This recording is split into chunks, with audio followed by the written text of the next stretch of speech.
என்னுடைய வணக்கத்தை தெரிவித்துக் கொள்ளுகிறேன். இன்று நாம் இவ்வளவு ஆரவாரமாக கொண்டாடி கொண்டிருக்கிற புரட்சியாளர் அம்பேத்கர் அவர்கள் மன நிறைவோடு இந்த மண்ணை விட்டு மறையவில்லை. அவர் இந்த மண்ணை விட்டு மறைந்த போது அதற்கு முன்னால் கண்ணீரோடு தான் இந்த நாட்டை விட்டு அவர் விடைபெற்றார். பொதுவா சொல்லுவாங்க, ஒரு நல்ல சாவாவது வரணும் அப்படின்னு சொல்லுவாங்க. ஆனால் புரட்சியாளர் அம்பேத்கர் அவர்களுக்கு அதுவும் இல்லை என்கின்ற நிலைக்கு காரணம் இந்த மக்களாகத்தான் இருந்தார்கள். புரட்சியாளர் அம்பேத்கர் சொன்னார், நான் எவ்வளவு கரடு முரடான பாதைகளை கடந்து இந்த ஒடுக்கப்பட்ட மக்களுக்கான விடுதலை என்கின்ற தேரை முன்னிட்டு இழுத்து வந்திருக்கிறேன். ஆனால் எனக்கு பின்னால் வருபவர்கள் இந்த தேரை ஒரு படி முன்னோக்கி அழைக்கவில்லை என்றாலும் பரவாயில்லை, பின்னோக்கி தள்ளிவிட வேண்டாம் என்று கவலைப்பட்டார்.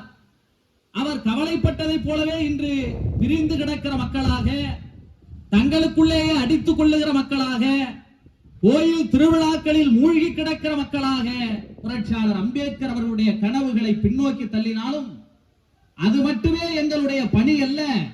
நாங்கள் புரட்சியாளர் அம்பேத்கரை கருத்தியலாக கொண்டு போய் சேர்க்க விரும்புகிறோம் என்று சொல்லி இந்த கிராமத்து இளைஞர்களுக்கு பேச்சு போட்டியையும் கைப்பந்து போட்டியையும் நடத்தி மிகச்சிறப்பாக ஒரு முன்னுதாரணமாக அந்த அம்பேத்கர் தன்னுடைய தேரை பின்னோக்கி இழுத்து விடாதீர்கள் என்று சொன்னாரே, அதற்குள் நாங்கள் இல்லை, ஒருபடி முன்னே இருக்கிறோம் என்று இந்த விழாவை சிறப்பான முறையிலே ஒருங்கிணைத்த இந்த பகுதியின் விடுதலை சிறுத்தைகளை உண்மையாக பாராட்டுகிறேன்.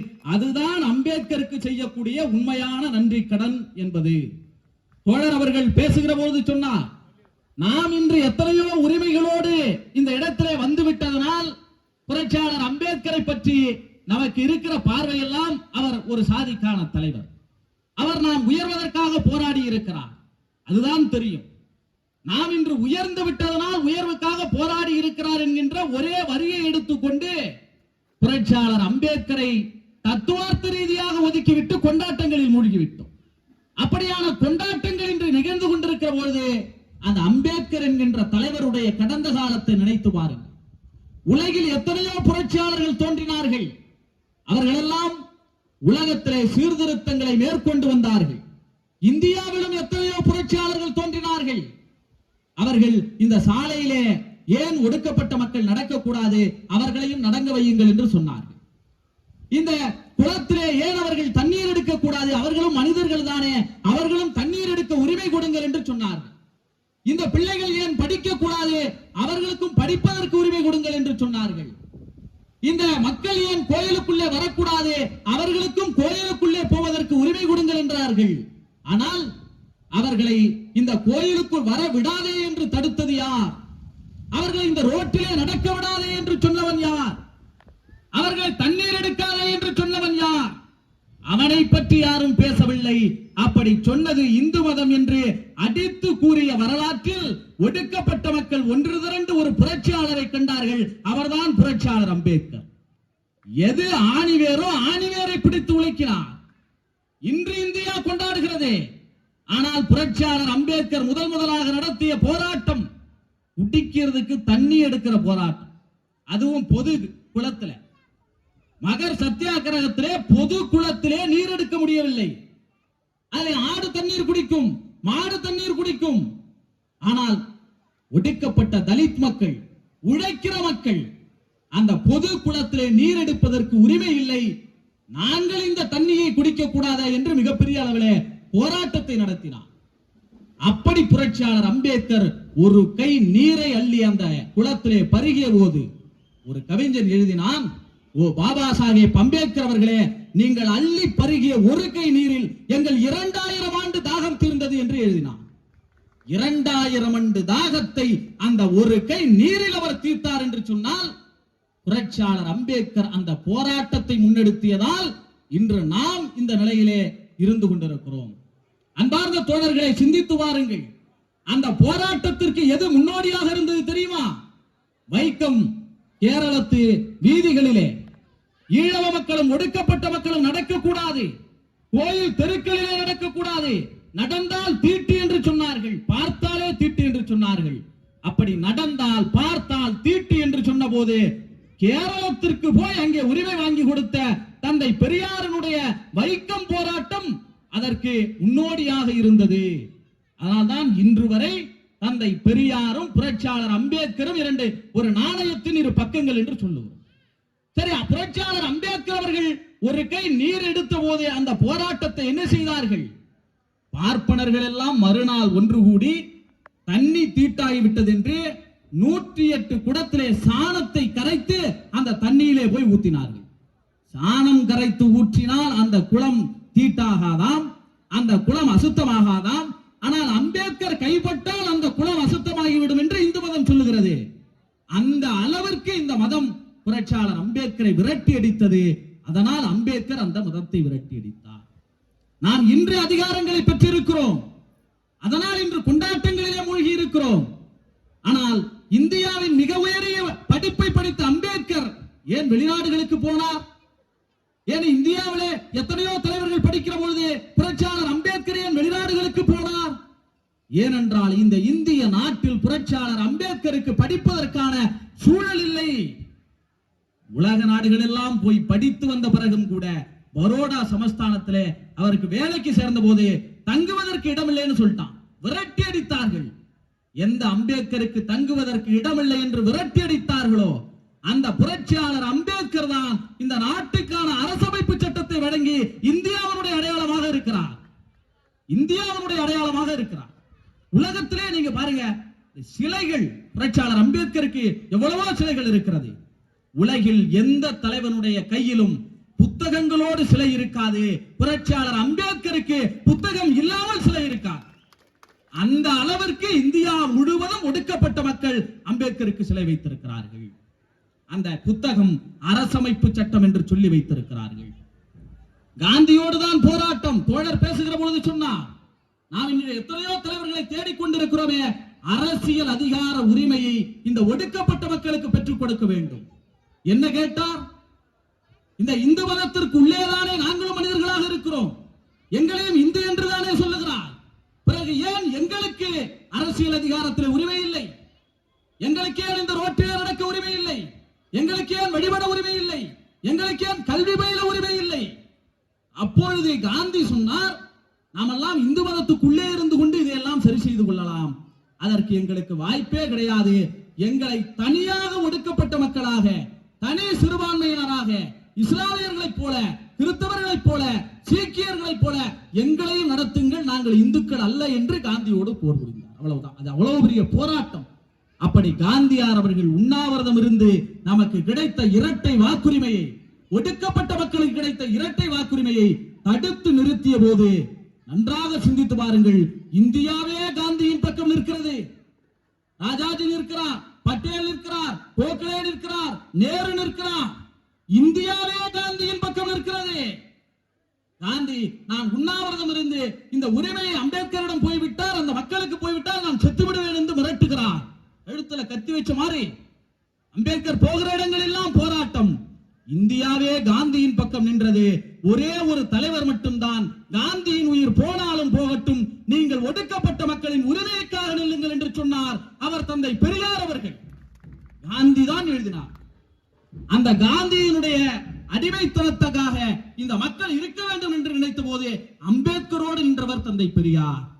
அந்த அடிப்படையில் அன்று புரட்சியாளர் அம்பேத்கரோடு தந்தை பெரியார் நின்றார். இன்று விடுதலை சிறுத்தைகள் கட்சியினுடைய தலைவர் தோழர் திருமாவளவன் அவர்களோடு தமிழர் தலைவர் ஆசிரியர் வீரமணி அவர்கள் இருக்கிறார். பல பேருக்கு தெரியறதில்லை. நேற்றைய கூட்டத்தில் மிகச்சிறப்பாக சொல்லி இருக்கிறார். திராவிடர் கழகத்தையும் விடுதலை சிறுத்தைகளும் யாராலும் பிரிக்க முடியாது என்று சொல்லி இருக்கிறார். காரணம் என்ன? அரசமைப்பு சட்டம் இருப்பதனால் இன்று நாம் அம்பேத்கரை கொண்டாடுகிறோம். இன்னைக்கு இந்தியா மோடி அப்படியே தலைக்குப்புற கவிழ்ந்து வணங்குகிறாரே அரசமைப்பு சட்டத்தை. நீ வணங்கிதான் ஆக வேண்டும் என்கிற கட்டாயத்தை ஏற்படுத்தி இருக்கிறார் அம்பேத்கர். வேற ஒண்ணும் இல்ல. ஏனென்றால் பாரதிய ஜனதா கட்சி ஆட்சிக்கு வந்த போது, இப்ப இல்ல, வாஜ்பாய் தலைமையில அவர்கள் முதலிலே செய்த வேலை என்ன தெரியுமா? அம்பேத்கர் எழுதிய கான்ஸ்டிடியூஷனை மாற்ற வேண்டும் என்று குழுவை போட்டார்கள். ஏனென்றால் அவர்களுக்கு அம்பேத்கரையும் ஆகாது, அம்பேத்கர் எழுதிய அரசமைப்பு சட்டத்தையும் ஆகாது. அப்படி அந்த சட்டத்தையே திருத்த வேண்டும் என்று குழு போட்டவர்கள் பாரதிய ஜனதா கட்சியினர். அவர்கள் மீண்டும் மோடி தலைமையில் ஆட்சிக்கு வந்தால் சும்மா இருப்பார்களா? எப்படியாவது இந்த அரசமைப்பு சட்டத்தை மாற்றிவிட வேண்டும். ஏனென்றால் இந்த அரசமைப்பு சட்டம் தான் நீயும் நானும் சமம் என்று சொல்லுகிறது. உனக்கு உள்ள உரிமை எனக்கும் உண்டு என்று சொல்லுகிறது. அதற்கு முன்னால் என்ன இருந்தது? ராமாயணத்தை தான் புரட்சியாளர் அம்பேத்கர் மேற்கோள் காட்டினார். சம்பூகன் என்கிற சூத்திரன் தவம் செய்ததற்காக பார்ப்பனர்கள் எல்லாம் போய், ஐயோ ஒரு சூத்திர பய வந்து தவம் செய்யறானே, குலத்தொழில் என்னாவது, சாதி என்னாவது, எங்களுடைய சனாதனம் என்னாவது என்று புலம்பினார்கள். உடனே ராமன் கேள்வியே கேட்காமல் சம்பூகனுடைய தலையை வெட்டினான். ஒரு பாப்பா வந்து தவம் இருக்கிறதுனா அவனுக்கு தான் வேலை, அவர்களுக்கே ஒதுக்கப்பட்ட தொழில். அதை ஒரு சூத்திரம் எப்படி செய்யலாம், கீழ்சாரைக்காரன் எப்படி செய்யலாம்? அப்ப தீட்டாயிடுச்சுன்னு ராமன் சொன்னாங்க. ராமாயணம் எல்லாம் நிறைய பேர் பார்ப்பாங்க. ஆனால் அந்த ராமன் என்ன செய்தான் தெரியுமா? கேள்வியே கேட்காமல் சம்பூகனின் தலையை வெட்டினான். கேள்வியே கேட்காமல் பிற்படுத்தப்பட்ட ஒடுக்கப்பட்ட சூத்திரனுடைய தலையை வெட்டியது ராமராஜ்யம். நீ எவ்வளவுதான் இங்கே ஆட்டம் போட்டாலும் உனக்கு அரசியல் சட்டப்படியான தண்டனை பெற்றுத்தரப்படும் என்று விசாரணைக்கு உட்படுத்தியது அரசமைப்பு சட்டம். அதான் அரசமைப்பு சட்டம். கேள்வியே கேட்காதது ராமராஜ்யம். பார்ப்பதற்கு உண்டு என்றால் துடித்தது ராமராஜ்யம். யாருக்காக இருந்தாலும் அவர்களுக்கு உரிமை கொடுக்கப்பட வேண்டும். நீயும் நானும் மனிதன் என்று சமம் என்று சொன்னது அம்பேத்கர் எழுதிய அரசமைப்பு சட்டம். அதனால்தான் இந்த அரசமைப்பு சட்டத்தை மாற்ற வேண்டும் என்று அவர்கள் முயற்சி செய்து கொண்டிருக்கிறார்கள். இந்த மோடியினுடைய ஆட்சி அப்படித்தான் அந்த கான்ஸ்டிடியூஷன் மாத்திரணும். நன்றாக சிந்தித்து பாருங்கள். புரட்சியாளர் அம்பேத்கர் மறைந்ததற்கு பிறகு அவரை வைத்து எத்தனையோ கட்சிகள் தொடங்கிவிட்டது, எத்தனையோ தலைவர்கள் உருவாகிவிட்டார்கள். எல்லா தலைவர்களும் சாதிக்காக அம்பேத்கரை பயன்படுத்திக் கொண்டார்கள், வாக்குக்காக அம்பேத்கரை பயன்படுத்திக் கொண்டார்கள். ஆனால் சமூக விடுதலைக்காக திராவிடர் கழகம் அவர்களை பயன்படுத்தியது. புரட்சியாளர் அம்பேத்கரை தந்தை பெரியார் பயன்படுத்தினார். நீங்கள் யோசித்து பாருங்கள். இந்தியாவிலே எத்தனையோ தலைவர்கள், ராம்விலாஸ் அத்வாலே என்று அத்வாலே கேட்கிறார், புரட்சியாளர் அம்பேத்கர் நான் சாகிற போது இந்துவாக நிச்சயம் சாக மாட்டேன் என்று சொல்லிவிட்டு சென்றார். ஆனால் அம்பேத்கர் தொடங்கிய கட்சியினுடைய தலைவராக இருக்கக்கூடிய ராம்தாஸ் அத்வாலே கேட்கிறார், கும்பமேளாவில் இத்தனை கோடி இந்துக்கள் கூடினார்களே, ஏன் வந்து ராகுல் காந்தி அதுக்கு போலன்னு கேட்கிறார். என்ன குடும்பம் பாத்தீங்களா? ராம்விலாஸ் பாஸ்வானுடைய மகன் சிராஜ் பாஸ்வான் இன்று பாஜக கூட்டணியில் இருக்கிறார். அன்னை மாயாவதி யாருக்கும் ஆதரவு தரவில்லை என்று பாஜகவுக்கு மறைமுகமாக சப்போர்ட் செய்கிறார். இந்தியாவில் எத்தனையோ தலைவர்கள் பாரதிய ஜனதா கட்சி தருகிற மந்திரி பதவிக்காக விலை போய்விட்டார்கள்.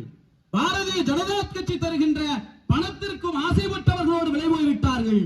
ஆனால் புரட்சியாளர் அம்பேத்கருடைய கொள்கையை ஏற்றுக்கொண்டவர்கள், தந்தை பெரியாரை ஏற்றுக்கொண்டு இந்த களத்திலே நீ மந்திரி பதவி கொடுத்தாலும் சரி, நீ எவ்வளவு எனக்கு கோடிகளை கொட்டி கொடுக்கிறேன் என்று சொன்னாலும் சரி, என் மக்களையும் புரட்சியாளர் அம்பேத்கரின் கொள்கைகளையும் நான் அடகு வைக்க மாட்டேன் என்று போராடுகிற ஒரே தலைவர் எழுச்சி தமிழர் திருமாவளவன் அவர்கள் தான். அது உண்மை. வேறு வருகிற புதிதாக நடிகர் வந்தாலும் சரி, ஏற்கனவே இருக்கிற நடிகர்களாக இருந்தாலும் சரி, யார் வந்தாலும் சரி, இந்த ஒடுக்கப்பட்ட மக்களினுடைய உரிமைகளை யார் கருத்தில் கொண்டிருக்கிறார்களோ அவர்கள் கருத்தியல் என்பது பாரதிய ஜனதாவை வீழ்த்துவது. யார் பாரதிய ஜனதாவை வீழ்த்துகிற களப்பணியில் இருக்கிறார்களோ அவர்களை தேர்ந்தெடுப்பதுதான். கல்விதானே நம்முடைய ஆயுதம்.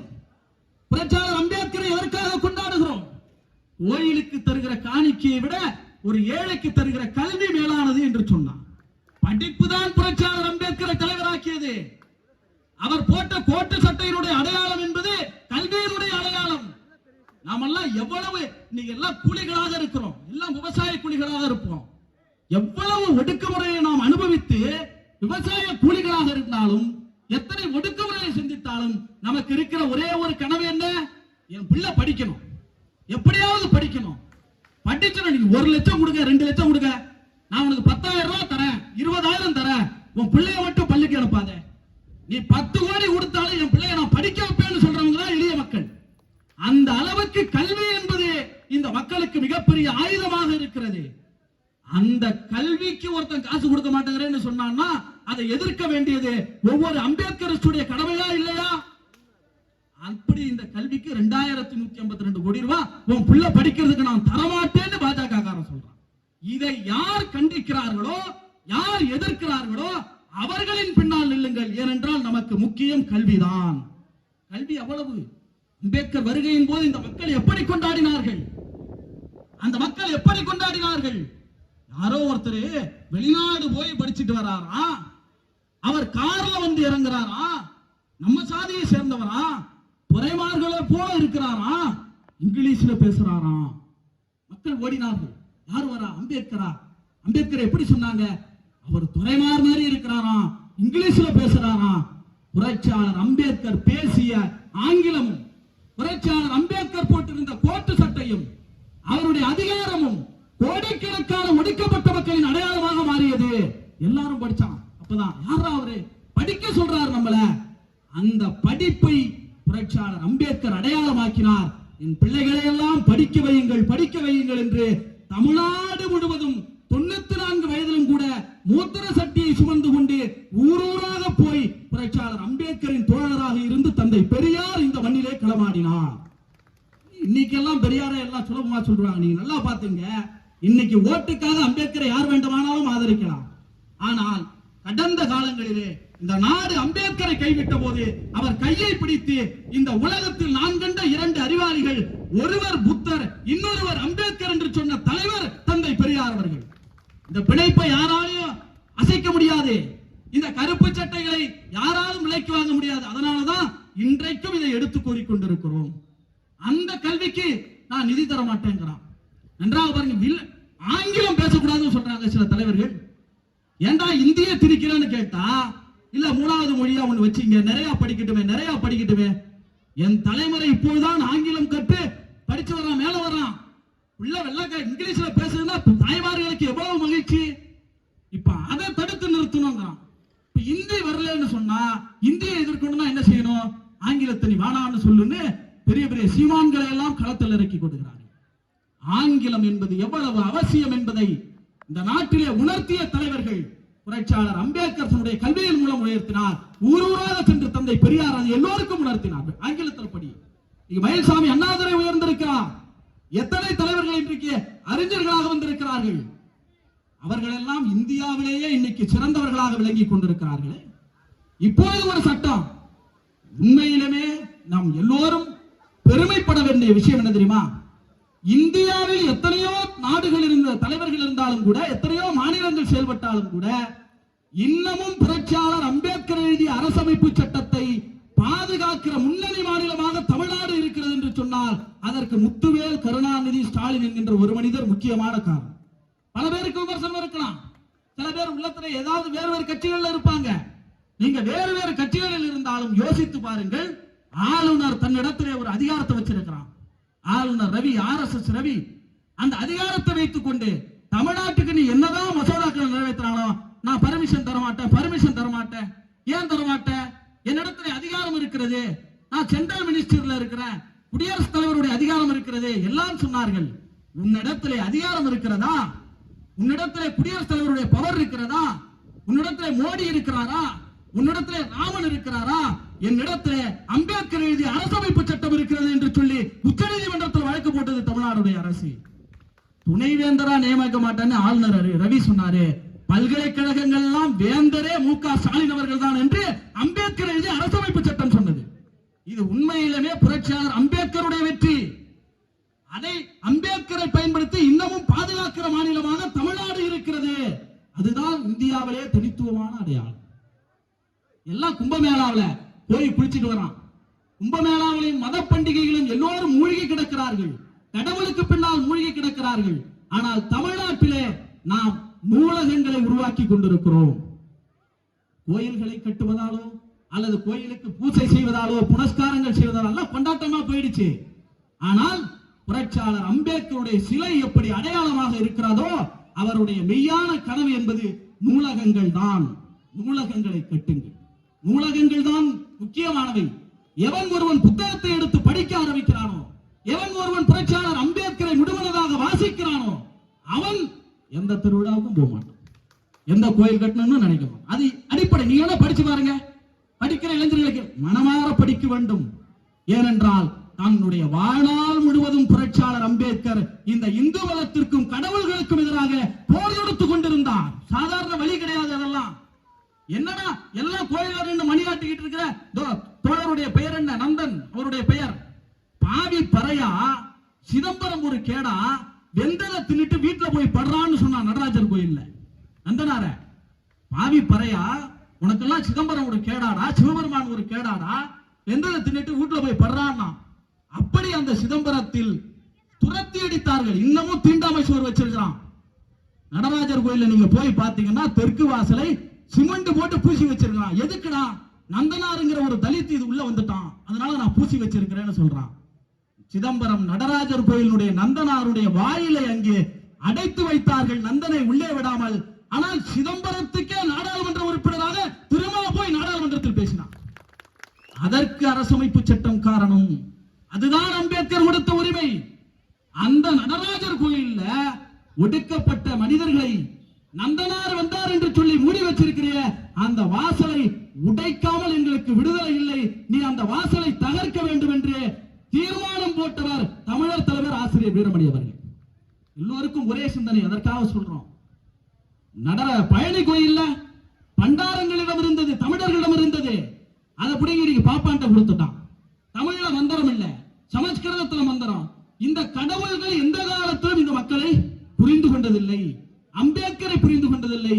அதனால்தான் புரட்சியாளர் அம்பேத்கர் சொன்னார், நான் பிறக்கிற பொழுது ஒரு இந்துவாக பிறந்து விட்டேன், அது என்னுடைய குற்றம் அல்ல, ஆனால் நான் சாகிற போது நிச்சயம் ஒரு இந்துவாக சாக மாட்டேன் என்று சொல்லி லட்சக்கணக்கான மக்களோடு பௌத்தம் தழுவினார். ஏன் பௌத்தம் தழுவினார்? ஏனென்றால் எல்லா கடவுளும், நீங்கள் வழங்கக்கூடிய எல்லா மதமும் உங்களை என்னை நம்புங்கள் என்று சொல்லும். பைபிளை எடுத்துட்டு போனீங்கன்னா இயேசுநாதர் என்ன சொன்னாரு? பைபிளை நம்பு என்று சொல்லுவார். அதே போல நீங்க முஸ்லிம் மதத்துக்கு வர்றீங்களா, இஸ்லாமியர் என்ன சொல்லுவாரு? குர்ஆனை நம்புங்கள் என்று சொல்லுவார். அதே போல நீங்க இந்து மதத்துக்கு போனீங்கன்னா என்ன சொன்னாங்க? ராமனை நம்பு, லட்சுமணனை நம்பு, சிவனை நம்பு, கிருஷ்ணனை நம்பு என்று சொல்லுவார்கள். புத்தர் ஒருவர் தான் உங்கள் அறிவை நம்புங்கள் என்று சொன்னார். அறிவை நம்புங்கள் என்று சொன்னதனால் புத்தர் அவர்களை அம்பேத்கர் ஏற்றுக்கொண்டார். ஆக இந்த மக்கள் சிந்தித்து பார்க்கிற நேரத்தில் நாம் புரட்சியாளர் அம்பேத்கரை இதயபூர்வமாக கொண்டாடுகிறோம் என்று சொன்னால் அறிவின் பார்கொண்டு சிந்தியுங்கள். உங்கள் பிள்ளைகளுடைய கல்வியை யார் தருகிறார்களோ அவர்களை விரட்டி அடிக்க வேண்டியது காலத்துடைய கட்டாயமாக இருக்கிறது. ஆனா இவ்வளவு நம்ம கொண்டாடுறோம் இல்ல இந்த அரசியலமைப்பு சட்டம். இந்த அரசியலமைப்பு சட்டம் இருப்பதால் நமக்கெல்லாம் எவ்வளவு பெரிய ஒரு மரியாதை. யார் அரசியலமைப்பு சட்டம், நீ யாரை வெளியே போய் என்று சொன்னாரோ அவர்தான் இந்த நாட்டுக்கே சட்டம் தந்தார், எல்லோருக்கும் சட்டம் தந்தார். 8 மணி நேரம் வேலை இருக்க உலகத்துல மிகப்பெரிய போராட்டங்களை நடத்தி உயிர் பலிகளை கொடுத்துதான் உலகத்தில் 8 மணி நேரம் வேலையை சாதிச்சாங்க. ஆனால் எந்த உயிர் பலியும் இல்லாமல் 8 மணி நேர வேலையை ஒரு கையெழுத்தில் சாத்தியமாக்கினாரே புரட்சியாளர் அம்பேத்கர். அது என்ன வெறும் தலித் மக்களுக்கு மட்டும் 8 மணி நேரம் வேலை, மற்ற சாதிகாரங்களா 14 மணி நேரம் வேலை செய்யறாங்களா? மற்ற சாதிகாரங்களா 16 மணி நேரம் வேலை செய்யறாங்களா? 8 மணி நேரம் என்றால் எல்லா சாதிக்கும் 8 மணி நேரம் தான். பெண்களுக்கு சொத்திலே சம உரிமை உண்டு. அந்த பெண்களுக்கு சொத்திலே சம உரிமை உண்டு என்கின்ற சட்டம் என்ன சேரியில் இருக்க பெண்களுக்கு மட்டும் போட்டதா? ஊர் பகுதியில் இருக்கிற பெண்களுக்கு எல்லாம் சொத்துல சம உரிமை இல்லையா? எல்லா பெண்களுக்கும் உண்டு, பார்ப்பன பெண்களுக்கும் உண்டு. ஆக இந்தியா முழுக்க இருக்கிற எல்லா மனிதர்களுக்கும் சட்டம் எழுதி தந்தவர் புரட்சியாளர் அம்பேத்கர். அந்த அரசியலமைப்பு சட்டத்தின் அடிப்படையிலே இவ்வளவு பெரிய உரிமைகள் வழங்கப்பட்டிருக்கிறது. அந்த உரிமைகள் கல்வியை உங்களுக்கு வழங்கியது. நாம எல்லாம் எல்லாத்தையும் அது வந்து போச்சு. கல்வி என்பது எவ்வளவு முக்கியமானது என்று சொன்னால் அந்த அரசியலமைப்பு சட்ட அவைக்குள்ளே அவர் போவதற்கு உண்மையிலுமே இந்தியாவில் யாருமே விடல. 1946 தேர்தலில் அம்பேத்கர் தோற்று போகிறார். மக்கள் தோற்கடித்தார்கள். அம்பேத்கரால் கான்ஸ்டிடியூஷன் அவையில போகவே முடியல. அப்பொழுது அம்பேத்கருக்கு உதவி செய்தது யார் தெரியுமா? ஜோகேந்திரநாத் மண்டல் என்கின்ற முஸ்லீம் லீக்கை சேர்ந்தவர். இஸ்லாமியர்களுடைய உதவியால் புரட்சியாளர் அம்பேத்கர் நாடாளுமன்றத்துக்கு போனார். இஸ்லாமியர்களுடைய உதவியால் புரட்சியாளர் அம்பேத்கர் சட்டம் எழுதினார். அந்த இஸ்லாமிய மக்களை எப்படியாவது அடக்கி ஒடுக்க வேண்டும் என்று பாரதிய ஜனதா கட்சி முனைகிற பொழுதெல்லாம் அவர்களுக்கு எதிராக நிற்கக்கூடியவர்கள் புரட்சியாளர் அம்பேத்கருடைய வாரிசுகளாக இருக்கிறார்கள். நன்றி கடனை செலுத்துறோம். இன்னைக்கு என்ன நிலைமை? ஹிஜாபு போடக்கூடாதுங்கிறான். முஸ்லிம்கள் பள்ளிவாசல் இருந்து அடிச்சு நொறுக்குங்கிறான். நிறைய ரீல்ஸ் பாக்குறவங்க எல்லாம் பாப்பீங்க. வட இந்தியாவில் என்ன நிலைமை போய் கொண்டிருக்கிறது. ஆனால் அந்த அம்பேத்கரை எதிர்த்தவர்கள், நீ எப்படி பெண்களுக்கு சொத்துரிமை கொடுக்கலான்னு அம்பேத்கரை அடிக்க பார்த்தவர்கள், அம்பேத்கருடைய வாகனத்துக்கு தீ வைக்க பார்த்தவர்கள் பாரதிய ஜனதா கட்சிக்காரர்கள். இன்று அவர்கள் இஸ்லாமியர்களை அடித்து ஒடுக்குகிற பொழுது நாம் களத்தில் நின்று அவர்களை பாதுகாக்கிறோம். ஜனநாயகத்தின் நம்பிக்கை உடையவர்கள் அவர்களை பாதுகாக்கிறோம். வக்பு சட்ட திருத்த மசோதான்னு இன்னைக்கு கொண்டு வரான். நம்முடைய தாய்மார்களுக்கு இளைஞர்களுக்கு எல்லாம் தெரிஞ்சுக்கணும். அது என்ன முஸ்லிம்களுக்கு தானே பிரச்சனை, நமக்கு என்ன பிரச்சனை, நாம இருப்போம். அவருடைய நோக்கம் என்பது இன்று இஸ்லாமியர்களை ஒடுக்குவார்கள். எவனையாவது ஒடுக்கணுமே, நாளைக்கு என்ன செய்வான்? அது எப்படி பார்த்தாலும் உங்களுடைய பிள்ளைகளுடைய கல்வியை பிடுங்குவதில் தான் வந்து நிற்கும். ஒருபோதும் அதற்கு அனுமதிக்க கூடாது. பாரதிய ஜனதா கட்சி யாருக்கான அரசாங்கமாக இருக்கிறது? 100 நாள் வேலைக்கு சம்பளம் போட மாட்டேங்கிறாங்க. 4000 லட்சம் கோடி ரூபாய் ஒன்றிய அரசு வழங்க வேண்டும். கல்விக்கான நிதியை நிறுத்துகிறார்கள். பெருமுதலாளிகளுக்கு எல்லாம் கொடுப்பவர்கள் சாமானிய உடைக்கிற மக்கள். 100 நாள் வேலையில வேலை கொடுக்கிறதே கஷ்டம். ஆனால் அந்த நிதியை மோடி அரசாங்கம் தடுத்து வைக்கிறது.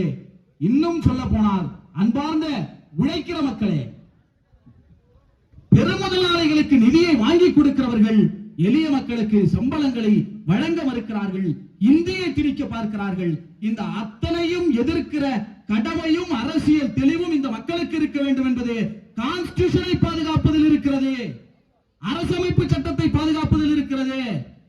அதுதான் ஒடுக்கப்பட்ட மக்களுக்கு செய்கிற மிகப்பெரிய நன்றி கடன், அம்பேத்கருக்கு செய்கிற நன்றி கடன். நீங்க நல்லா சிந்திச்சு பாருங்க. புரட்சியாளர் அம்பேத்கர் தன்னுடைய வாகனத்திலிருந்து இறங்கி வந்தார். ஒரு விழாவிற்கு போனவர், ஒரு விழாவிலே பங்கேற்க போனவர். அந்த அம்பேத்கர் அவர்களை பார்ப்பதற்காக எளிய மக்கள், சாதாரண நம்முடைய தாய்மார்கள் 2 பேர் போய் நிக்கிறாங்க. எவ்வளவு நேரம் நீங்க நிக்கிறீங்க? நீங்க வருவீங்கன்னு சொன்னாங்க, அதனால நாங்க நிக்கிறோம். கையில மாலையை வச்சிருக்கிறாங்க. என்ன மாலை? அரளிப்பூ மாலை. அந்த அரளிப்பூ மாலையை புரட்சியாளர் அம்பேத்கர் அவர்களுக்கு போட்டுவிட்டு அவர்கள் சொன்னார்கள், ஐயா, நாங்க சாமந்திப்பூ மாலை வாங்கலாம் தான் நினைச்சோம். சாமந்திப்பூ மாலை வாங்குறதுக்கு எங்கள்கிட்ட காசு இல்ல. அதனால எங்களால விறகெல்லாம் பொறுக்கி ரொம்ப கஷ்டப்பட்டு இந்த அரளிப்பூ மாலையை நாங்க வாங்கி வந்திருக்கிறோம் என்று சொல்லி புரட்சியாளர் அம்பேத்கருக்கு போட்டார்கள். புரட்சியாளர் அம்பேத்கர் என்ன சொன்னார் தெரியுமா?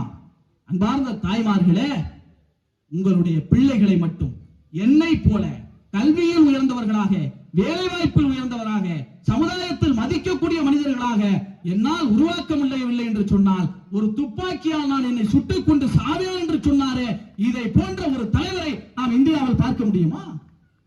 அந்த தாய்மார்கள் பூரித்து போனாங்க. எதற்காக புரட்சியாளர் அம்பேத்கரை கொண்டாட வேண்டும்? என்ன தெரியுங்களா? அம்பேத்கர் எங்களுக்காக நிறைய செஞ்சார். என்ன செஞ்சார் அதுதான் தெரியலம்பா. அம்பேத்கர் எங்களுக்கு அவர்தான் கடவுள்பா. சரி, எந்த வகையில கடவுள் அதுதான் தெரியலம்பா. ஆக புரட்சியாளர் அம்பேத்கரை உணர்வு தாய்மார்களுக்கு தெரியுங்க. ஆண்கள் கூட எப்படியாவது மாத்தி கீத்தி ஏதாவது எலெக்ஷன்ல ஓட்டு கீட்டு அப்படிலாம் போயிடுவாங்க. ஆனா இந்த தாய்மார்களுக்கு எப்பொழுதும் புரட்சியாளர் அம்பேத்கர் மீது இருக்கிற பற்று என்பது எதனால் தெரியுமா? என் பிள்ளைகள் எல்லாம் படித்து முன்னேற வேண்டும் என்று ஆசைப்பட்டவர் அம்பேத்கர். கல்லூரிக்கு போக வேண்டும் என்று ஆசைப்பட்டவர் அம்பேத்கர். அப்படி ஒவ்வொரு பகுதிக்கும் போய் அம்பேத்கர் உழைத்த போது அந்த அம்பேத்கருடைய கனவை நனவாக்க வேண்டும் என்று தமிழ்நாடு முழுவதும் சுற்றுப்பயணங்களை பெரியார் செஞ்சார். பெரியார் ஏன் சாமி இல்லைன்னா அது மட்டும் சாமி இல்லை, அம்பேத்கர் சாமி இல்லைன்னு தான் சொன்னாரு. அது பல பேருக்கு நிறைய பேர் பேசாததுனால அது தெரிய மாட்டேங்குது. பெரியார் தான் சாமி இல்லைன்னு சொன்னாரு. இந்த கடவுள் கருப்பு சட்டக்காரங்க போட வந்தாலே அவங்க சாமி இல்லைன்னு தான் சொல்லுவாங்க. அம்பேத்கரும் அதைத்தான் சொன்னார். நாங்கள் இந்துவாக சாகவே மாட்டேன் என்று சொன்னார். உன்னுடைய ராமனையோ கிருஷ்ணனையோ சிவனையோ விநாயகரையோ நான் வணங்க மாட்டேன் என்று சொல்லி எல்லா படத்தையும் போய் ஆத்துல போய் தூக்கி போட்டாங்க. அந்த அளவுக்கு தீவிரமானவர் அம்பேத்கர். இதெல்லாம் இந்த இளைஞர்கள் படிக்க ஆரம்பிச்சாங்கன்னா தான் புரட்சியாளர் அம்பேத்கரை உள்வாங்க முடியும். அப்படிப்பட்ட அம்பேத்கரை இன்று பாரதிய ஜனதா கட்சியை சேர்ந்தவர்கள் வளைக்க பார்க்கிறார்கள். அந்த வக்பு சட்ட திருத்த மசோதாவை முறியடிக்க வேண்டிய கடமையில் இந்தியா திரண்டிருக்கிறதே, அது நாளைக்கு நமக்கு இருக்கிற இடஒதுக்கீட்டை பெறுவதற்கான உரிமை. அவர்கள் நாளைக்கு அதில் தான் கை வைப்பாங்க. நாமெல்லாம் நினைச்சுக்கிட்டு இருக்கோம் எல்லாம் கிடைத்து விட்டது, நல்லா விழா எடுக்கலாம், நல்லா கொண்டாடலாம், தேர் எடுக்கலாம், எல்லாம் செய்யலாம், எல்லாம் படிச்சுட்டோம் நினைக்கிறோம். சி கிரேடு டி கிரேடு வேலையில மட்டும்தான் நம்முடைய மக்கள் இருப்பார்கள், உழைக்கிற மக்கள், பிற்படுத்தப்பட்ட மக்கள் எல்லாரும். ஆனா யாரா கலெக்டரா இருப்பா அதிகமானா ஐயர் தான் இருப்பார். யாரா அங்க ஜட்ஜா இருப்பான்னா ஐயர் தான் இருப்பார். 2018 இருந்து 2024 வரலையா கிட்டத்தட்ட 711 ஜட்ஜி நீதிமன்ற நீதிபதிகளை உயர் நீதிமன்றங்களை நியமித்திருக்கிறார்கள். அதுல ஓபிசி எத்தனை பேர் தெரியுமா? நாங்க ஆண்ட பரம்பரைன்னு சொல்லிக்கிறவங்க வெறும் 81 பேர் தான், அதாவது 12%. தலித்துகள் எத்தனை பேர் தெரியுமா? எஸ்சி மக்கள் எத்தனை பேர்னா வெறும் 3%. சரி, எஸ்டி மக்கள் எத்தனை பேர்னா வெறும் 2%. இந்த முஸ்லிம் கிறிஸ்தவர்கள் சிறுபான்மை மக்கள் எவ்வளவு? ஒரு 6%. அந்த 711 பேர்ல 551 பேர் பார்ப்பனர்களும் உயர்சாதிக்காரர்களும். எங்க போய் உட்கார்ந்துருக்கான் பாத்தீங்களா? அப்ப பெரியார் தேவைப்படுகிறாரா இல்லையா? புரட்சியாளர் அம்பேத்கர் தேவைப்படுகிறாரா இல்லையா? இன்னமும் பாரதிய ஜனதா கட்சியை வீழ்த்த வேண்டியது நம்முடைய கடமையாக இருக்கிறதா இல்லையா? யாராவது வந்து உங்களுக்கு நாங்கள் என்ன உரிமை வேண்டுமானாலும் செய்கிறோம், நீங்க அந்த வார்த்தை எனக்கு உண்மையிலேயே ரொம்ப மகிழ்ச்சியான வார்த்தை. எது தெரியுங்களா? 2152 கோடி ரூபாய் தமிழ்நாட்டுக்கு தர முடியாது, உன் பிள்ளைகள் படிப்பதற்கு தர முடியாது, நீ வேணா இந்தியை ஏத்துக்க, மும்மொழி கொள்கையை ஏத்துக்க, அதனால நான் வந்து உங்களுக்கு அதை ஏத்துக்கிட்டாதான் தருவேன்னு பாரதிய ஜனதா கட்சி மிரட்டிய போது இந்தியாவில் இருக்கிற எல்லா மாநிலங்களும் ஒப்புக்கொண்டு விட்டார்கள். நீ என்னடா எனக்கு 2152 கோடி ரூபாய் கொடுக்கிறது, நீ 10,000 கோடி கொடுத்தாலும் என் பிள்ளைகளினுடைய கல்வியை பாதிக்க ஒரு திட்டத்தில் நான் கையெழுத்திட மாட்டேன் என்று சொல்லுகிறாரே முத்துவேல் கருணாநிதி ஸ்டாலின் அவர்கள். அதனால் விடுதலை சிறுத்தைகள் அவரை ஆதரிக்கிறது, திராவிடர் கழகம் அவரை ஆதரிக்கிறது, இந்தியா கூட்டணி அவரை ஆதரிக்கிறது. சும்மா கிடையாது, இந்த துணிவு இந்தியாவிலே யாருக்கு வரலீங்க. குலக்கல்வி திட்டம்னு ஒரு திட்டம் ராஜாஜி அவர்கள் கொண்டு வந்தது. அந்த குலக்கல்வி திட்டத்துல பாதி நேரம் படிக்கணும், மீதி நேரம் இருக்கிறவங்க அவன் அப்பன் தொழிலை செய்யணும்.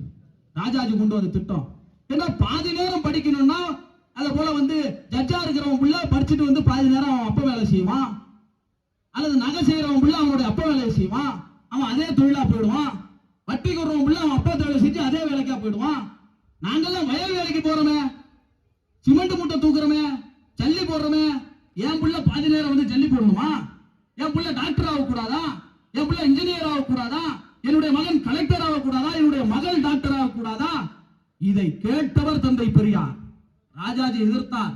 நீ மட்டும் குலக்கல்வி திட்டத்தை வாபஸ் வாங்கலன்னா அக்ரகாரங்கள் கொளுத்தப்படும் என்று எச்சரிக்கை விடுத்தார். அதுதான் பெரியார் படிக்க வச்சார் என்பது பல பேர் நினைச்சிட்டு இருக்கான். என்ன பெரியாரா படிக்க வச்சார்? பெரியார் அந்த குலக்கல்வி திட்டத்தை அன்று ஒழித்து எல்லா பிள்ளைகளும் படிக்க வேண்டும் என்று சொன்னார் அல்லவா? அதனால் இந்த தலைமுறை படித்து உருவானார்கள். சரி, அன்னைக்கு தானே உருவாச்சு, இன்னைக்கு இருக்கான்னா இன்றைக்கு வந்த நிலை. விஸ்வகர்மா யோஜனா அப்படின்னு ஒரு திட்டத்தை கொண்டு வந்தான் மோடியினுடைய அரசாங்கம். அந்த திட்டம் என்ன தெரியுங்களா? 18 வயசான உடனே அவங்களுடைய அப்பா தொழிலை செய்வதற்கு 1 லட்சம் ரூபாய் லோன் தரேன்னா. இன்னைக்கு இருக்கிறதுல நிறைய குழு லோனு, எக்கூடசி, அப்படி இப்படின்னு நிறைய லோன் இருக்கு. லோனுன்னா நம்ம உடனே வாங்கிடுவோம், ஏதாவது ஒரு தொழில் செஞ்சுக்கலாம்னு நினைப்போம். ஆனா எதுக்கு நரேந்திர மோடி லோன் தரான்னு தெரியுமா?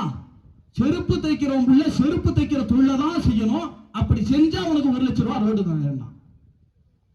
பாய் நேரவங்க பாய் நேர தொழிலை தான் செய்யணும், அவன் வேற தொழில் செய்யக்கூடாது, அப்படி செஞ்சா உனக்கு நான் வந்து 1 லட்சம் ரூபாய் பணம் தரேன். இன்னைக்கு இருக்கிற நிலையில என்ன ஆகும் நீங்க சொல்லுங்க? உடனே நம்மால என்ன செய்வான்? படிக்காம என்ன செய்வான்? 18 வயசு ஆயிடுச்சா, எங்க அப்பா தொழிலை நான் செஞ்சுக்கிறேன், காசு தெரியா போதுன்னு சொல்லி வாங்கிப்பான். ஆனால் அப்படி என்னுடைய பிள்ளைகளை நீ கெடுக்க கூடாது என்று அந்த விஸ்வகர்மா யோஜனா திட்டத்தை இந்தியாவே ஏற்றுக்கொண்டது. ஆனால் தமிழ்நாட்டில் ஒருபோதும் எங்கள் பிள்ளைகளுடைய கல்வியை கெடுக்கிற திட்டத்தை நாங்கள் ஏற்றுக்கொள்ள மாட்டோம் என்று நிராகரித்திருக்கிறது. இதுதானே நமக்கு வேணும், கல்விதானே வேணும், வேலை வாய்ப்பில் நம்முடைய பிள்ளைகள் போய் சேர வேண்டும் என்பதுதானே வேணும். அனிதாவை பலி கொடுத்தோமே, 1176 மதிப்பெண்கள் எடுத்த மாணவி, அவங்க அப்பா மூட்டை தூக்குறவரே, அம்மா கிடையாது, எப்படியாவது டாக்டர் ஆகிவிட வேண்டும் என்று படித்தாரே, உழைத்தாரே. ஆனால் நீட் என்கிற நுழைவுத் தேர்வை கொண்டு வந்து அனிதாவை பலி வாங்கியது பாஜகவினுடைய அரசாங்கம். இன்று வரைக்கும் கிட்ட 20க்கும் மேற்பட்ட குழந்தைகள், யாராவது பாருங்க, அரசு பள்ளியில படிக்கிறவங்க யாராவது டாக்டர் ஆகிறவங்க இருக்கிறாங்களா? அப்படி ஒரு நீட் நுழைவுத் தேர்வை கொண்டு வந்து நம்முடைய பிள்ளைகளின் கல்வியை கெடுத்தார்கள். அன்பார்ந்த உழைக்கிற மக்களை, இறுதியாக ஒரு கருத்தை சொல்லுகிறேன். புரட்சியாளர் அம்பேத்கரும் தந்தை பெரியாரும் இந்த மண்ணிலே எதற்காக பாடுபட்டார்கள்? அவருடைய நோக்கம் என்ன? எதை நீ மொழியாயிரு அல்லது வந்து எனக்கு வந்து காசு கொடு, அது போய் இது போய் எதுவும் கிடையாது. அவருடைய நோக்கம் என்பது என் பிள்ளைகள் படித்து கலெக்டர்களாக, டாக்டர்களாக, நீதிபதிகளாக வேலையில் போய் அமர வேண்டும்.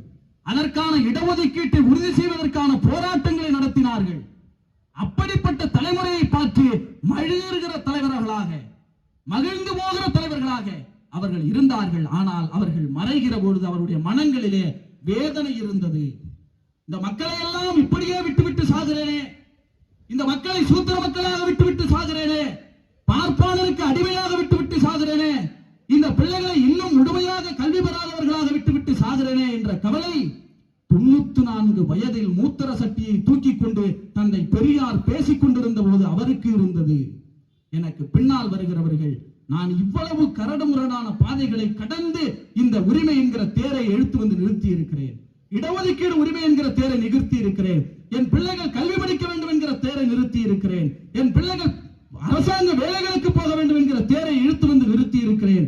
எனக்கு பின்னால் வருபவர்கள் இந்த தேரை தயவு செய்து பின்னால் இன்னும் தள்ளிவிடுவார்களோ என்கின்ற அச்சம் எனக்கு இருக்கிறது என்று அம்பேத்கர் சொன்னாரே, அந்த 2 தலைவர்களின் அச்சத்திற்கு பின்னால் இருக்கிற அரசியலை புரிந்து கொண்டு பாரதிய ஜனதாவும் RSSம் அவர்களோடு கூட்டணி சேர்கிறவர்களும் உங்களிடத்தே வருவார்கள்.